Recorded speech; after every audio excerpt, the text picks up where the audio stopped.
Remember, join us to talk about these moves as well as Amazon calling corporate workers back to the office for 5 days a week. Paul Argenti is professor of corporate communications at Dartmouth Tuck School of Business.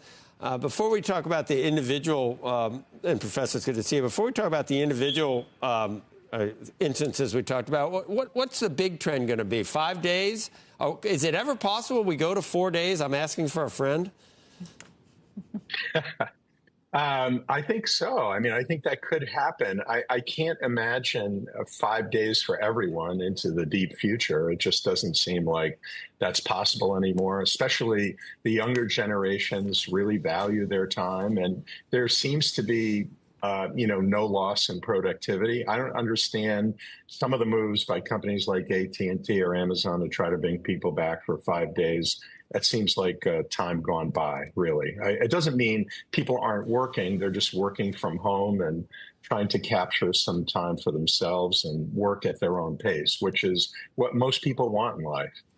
So it's the young people that are sort of trying to appreciate their time. That's all they have is time. Why the old people, the ones that don't have much time left, we don't care about working 5 days. And everybody's got to come back to work so we can all get bird flu and then all go back home again, I think, Paul. Doesn't that make sense? Makes a lot of sense to me. I hope that doesn't happen, to tell you the truth. I hope it doesn't either.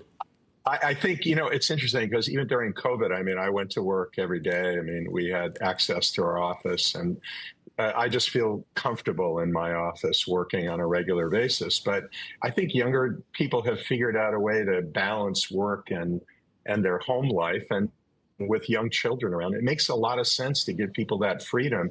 And honestly, I don't see any loss in productivity in the companies that I've worked with and for.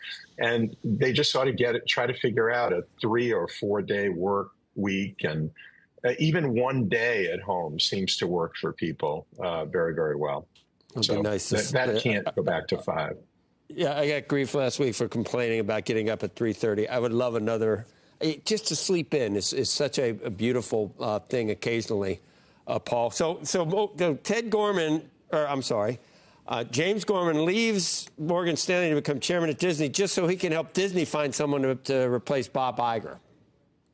Yeah, much needed, by the way. I think Bob Iger has well past his sell-by date, if you ask me. And Gorman, obviously is a great leader. He did an incredible job with the Smith-Barney deal and really turned that company around. And I trust his judgment a lot. That is a great choice for them and an opportunity to really find the right person, which they have not been able to do before. And they're leaving Morgan Stanley in good hands with Pick. He's already the CEO, so it's not like there's going to be a huge loss there. But he's a really seasoned guy who I think can get the job done. And he's already, on the board and everything there. That's a great choice. Make a point about Apple that, the new CFO, as he approaches 65, is Apple really going to start? 65 seems like so, 1900. That's not the time when people leave anymore. That would mean Tim Cook's is going to need to have a successor eventually too. Is that happening? I mean, it has to happen. I don't think Parekh is the guy who's going to succeed him. I mean, I don't know that I would pick a CFO for that job. But yeah, he's getting long in the tooth too, right? I mean, he's been there for a very long time, and I'm sure they have a succession plan. And if they don't, the board is not doing its job properly. But I don't see the CFO choice as the one that is going to be the next CEO. I could be wrong.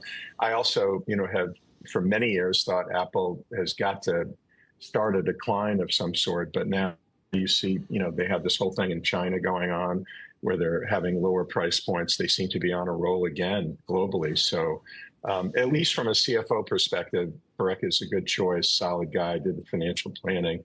But I don't see any movement on the CEO job right now. I could be wrong, but I don't see that.